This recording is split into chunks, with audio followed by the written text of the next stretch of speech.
अब मैं चर्चा करने जा रहा हूं एक महान सेनानायक श्रीमंत पेशवा बाजीराव बल्लाल भट्ट, जिन्हें सामान्यतः हम लोग पेशवा बाजीराव के रूप में बोला करेंगे। 1720 से 1740 तक मराठा साम्राज्य के चौथे छत्रपति शाहू जी, ये साहू जी नहीं, वो शाहू जी थे, महाराज के पेशवा रहे हैं। छत्रपति, फिर से समझ लीजिए, छत्रपति शाहू जी महाराज के पेशवा रहे हैं। प्रधानमंत्री उनका मतलब था। शाहू जी महाराज ने डॉक्टर भीमराव अंबेडकर को उनके अध्ययन व सामाजिक कार्यों के लिए कई बार आर्थिक मदद भी किया था। शाहू जी महाराज के क्रांतिकारी कार्यों की प्रशंसा करते हुए डॉक्टर भीमराव अंबेडकर ने कहा था कि वह सामाजिक लोकतंत्र के पिता हैं। बाजीराव का जन्म चित्पावन कुल के ब्राह्मण परिवार में हुआ था। इनको बाजीराव बल्लाल के नाम से जाना जाता है। लोग इन्हें अपराजित हिंदू सेनानी सम्राट भी कहते थे।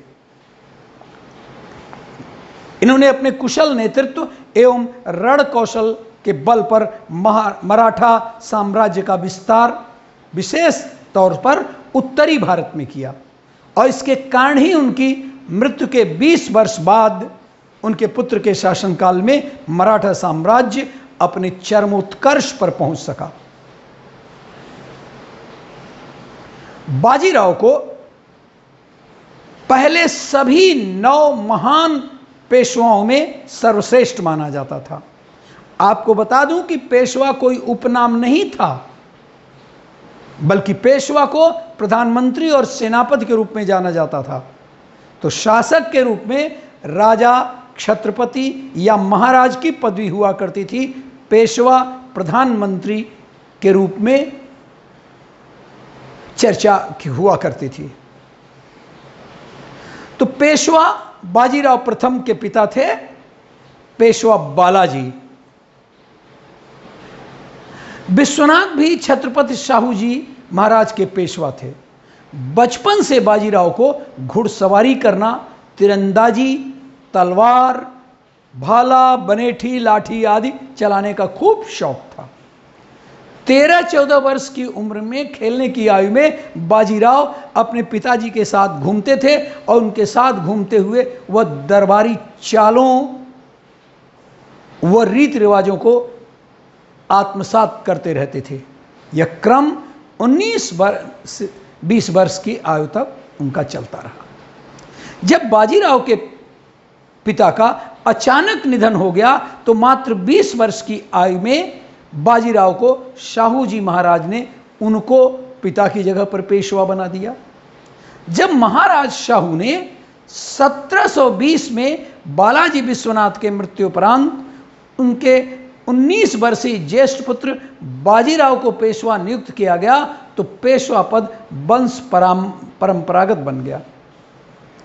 कम उम्र होते हुए भी बाजीराव ने असाधारण योग्यता प्रदर्शित की। पेशवा बनने के बाद अगले 20 वर्षों तक बाजीराव मराठा साम्राज्य को बढ़ाते रहे। प्रधानमंत्री का मतलब यह नहीं कि ऑफिस में बैठे रहें। उनका व्यक्तित्व बहुत ही प्रभावशाली।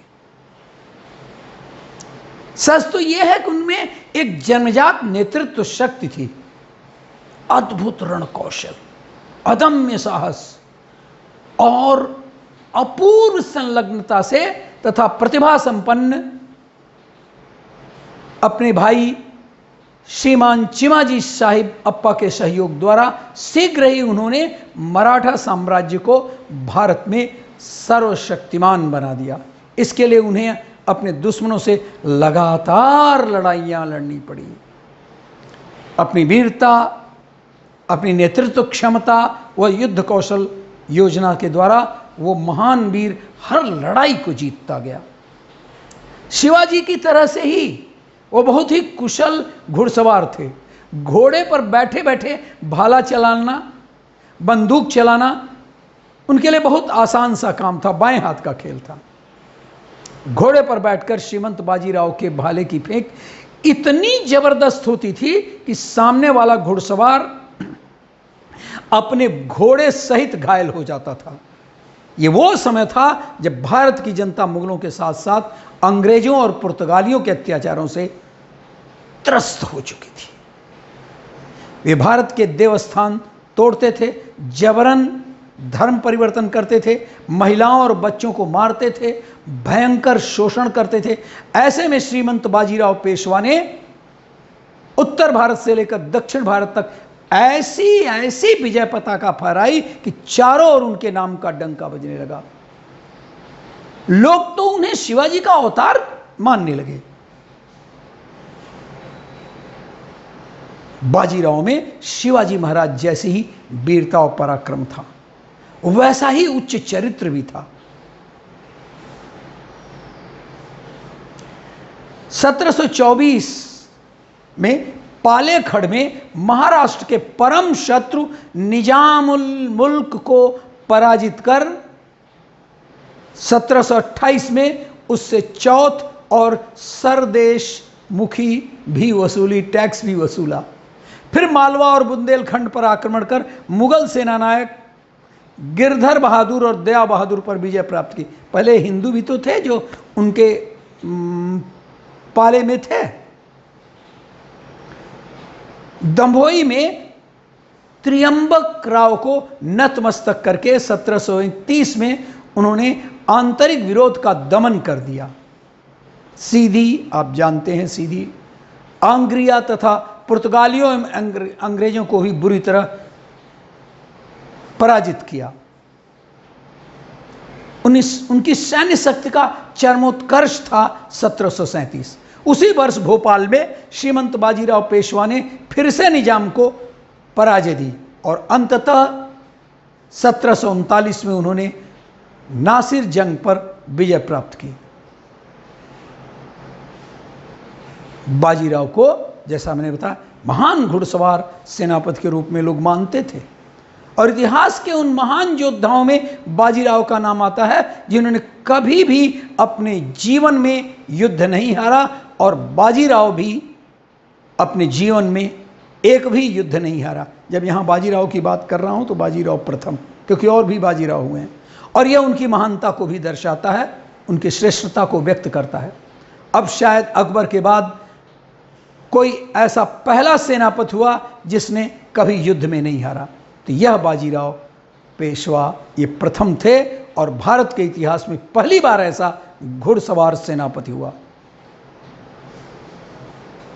अमेरिकी इतिहास के कार के अनुसार बाजीराव पेशवा भारत के इतिहास का सबसे महानतम सेनापति थे और पालखेड़ युद्ध में जिस तरीके से उन्होंने निजाम की सेनाओं को पराजित किया, उस वक्त सिर्फ ये काम बाजीराव ही कर सकते थे। इसके अलावा भारत या भारतीय उपमहाद्वीप में यह सब करने की क्षमता किसी और को नहीं थी। ये लिखता है कौन?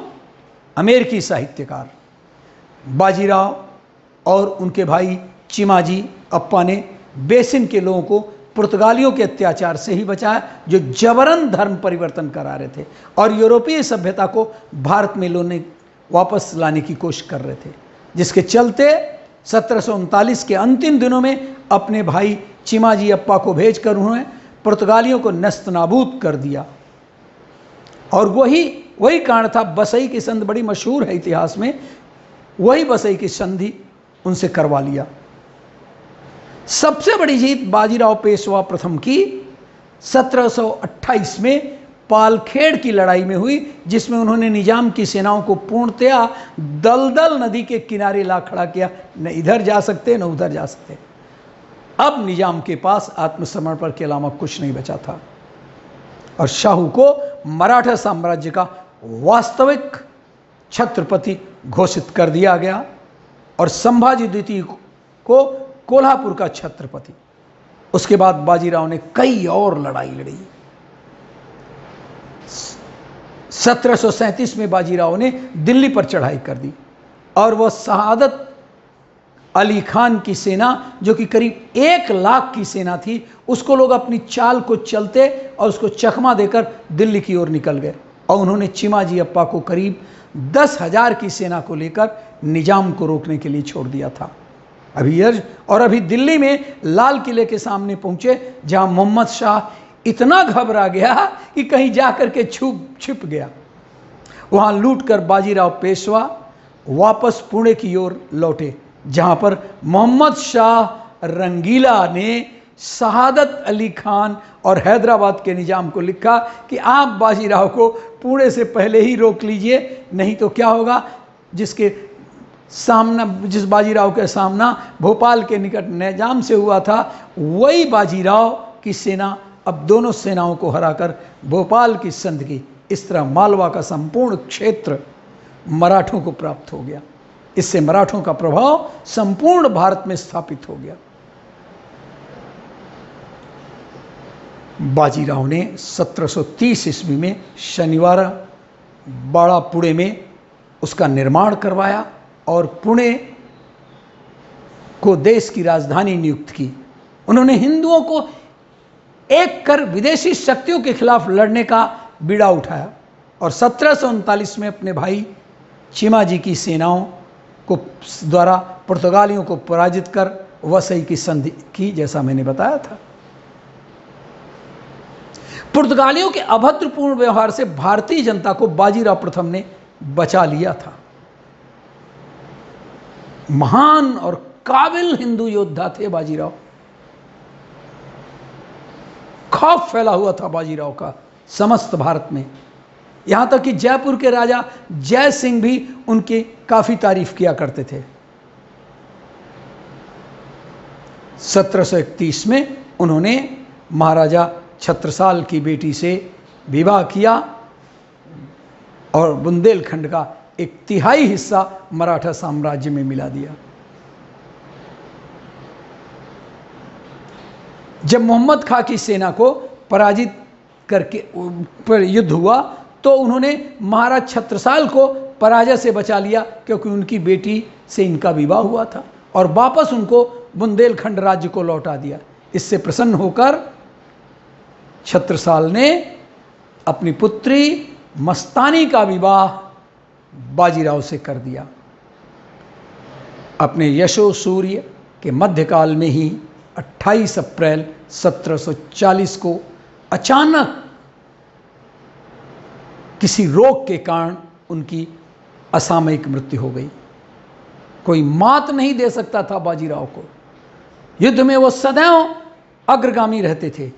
यदि कार्य दुस्साध्य होता तो सदैव अग्निवर्षा का सामना करने को उत्सुक रहते, कभी न थकते थे, कभी नहीं रुकते थे।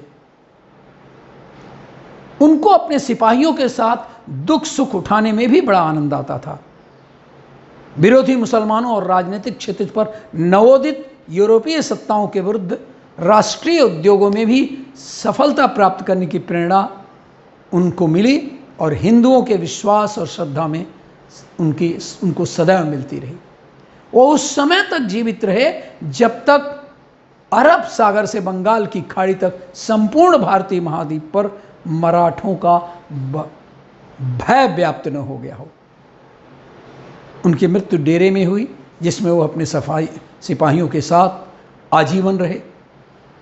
युद्धकर्ता पेशवा के रूप में तथा हिंदू शक्ति के अवतार के रूप में मराठे उनका स्मरण आज भी करते हैं। और जब भी इतिहास में महान योद्धाओं की बात होगी तो निसंदेह महान पेशवा श्रीमंत बाजीराव के नाम से लोग उत्प्रोत होंगे।